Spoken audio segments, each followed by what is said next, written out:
Hello everyone, my name is Joshua Dalton, and my speech today will be on the right to free speech. My purpose today is to remind everyone of the power of free speech and to highlight the magnitude of one of our most inalienable and fundamental rights as American citizens. On December 15th, 1791, the Bill of Rights was ratified, and since then, throughout history, Americans could stand up and voice their individual opinions freely and without persecution from our government. This has opened the door for many changes in our society over the years. The abolition of slavery, women's rights, homosexual rights, and the ability to vote out and remove our leaders from office if they aren't working in our favor. It keeps us all on the same playing field. The lowly janitor has just as much right to express himself as the billionaire Wall Street mogul. Freedom of speech is so important because it allows open dialogue between everyone regardless of age, race, gender, or creed.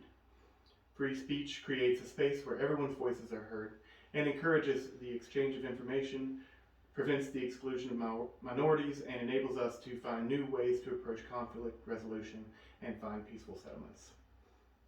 In today's speech, there are 3 topics I would like to address. 1, why freedom of speech was created. 2, how it's affected our society. And 3, when freedom of speech can become a bad thing.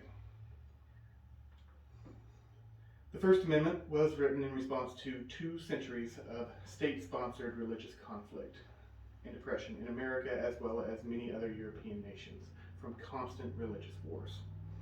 The Founding Fathers wisely concluded that religion and government should be separate, and in so doing allowed for many different faiths to flourish in America since then.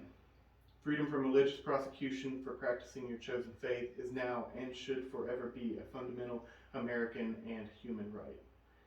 Our Founding Fathers knew that and ensured that it was written into law and upheld to the highest standards. To paraphrase, it was the belief of all sects at one time that the establishment of religion by law was right and necessary, that the true religion ought to be established in exclusion of every other, and the only question to be decided was which one was the true religion. The example of the colonies, now states, which rejected religious establishments altogether, proved that all sects might be safely and advantageously put on a footing of equal and entire freedom.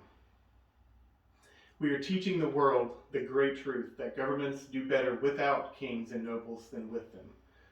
This merit will be doubled by the other lesson that religion flourishes in greater purity, without them rather than with the aid of government. James Madison, July 10th, 1822. Our society has been impacted several ways by the allowance of free speech. It grants us the right to voice our opinions, thoughts, and concerns about our government without the fear of reprisal. It gives us the ability to hold our representatives accountable and responsible for the decisions that they make that affect the entire nation. It also encourages every person to participate more actively in the political process, and it creates an avenue for effective and creative change. Freedom of speech protects the individual rights of minorities and women who have throughout history been oppressed for so long and in many ways. It has created a path for social and political change as well as opened the door for even more diversity and inclusion in all aspects of our society. Now more than ever, freedom of speech is necessary for those whose voices do not stand out, to challenge the status quo, and to push for societal change. Going against the grain and fighting for change, I believe, is the most American thing that you can do.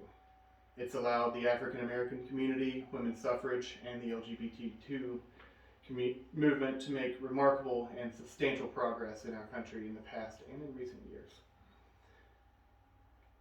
Freedom of speech is not a bad thing. It is the cornerstone of our society, and I believe it must be protected at all costs. However, when misconstrued, freedom of speech can be harmful to a lot of people. It's not an absolute right, and there are limits to what we can say or do. Hate speech is one prominent example that has been a current plague in our society and politics in recent years. It's meant to dehumanize, vilify, and discriminate against groups of people based on their race, gender, religion, or any other characteristics. This can lead to violence, objectification of certain people, and it never results in a positive outcome.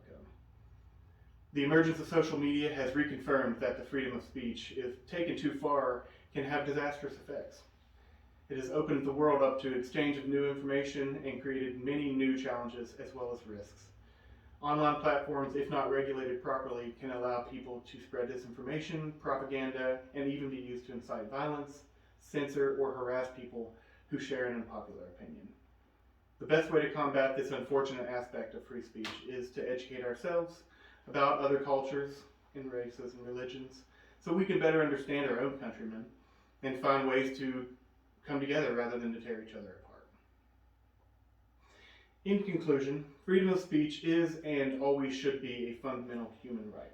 It's what has allowed us to navigate through the difficulties we face as a nation comprised of many cultures, races, religions, genders, and beliefs. It is not just an issue of politics or legality as much as it is an issue of ethics and moral standards.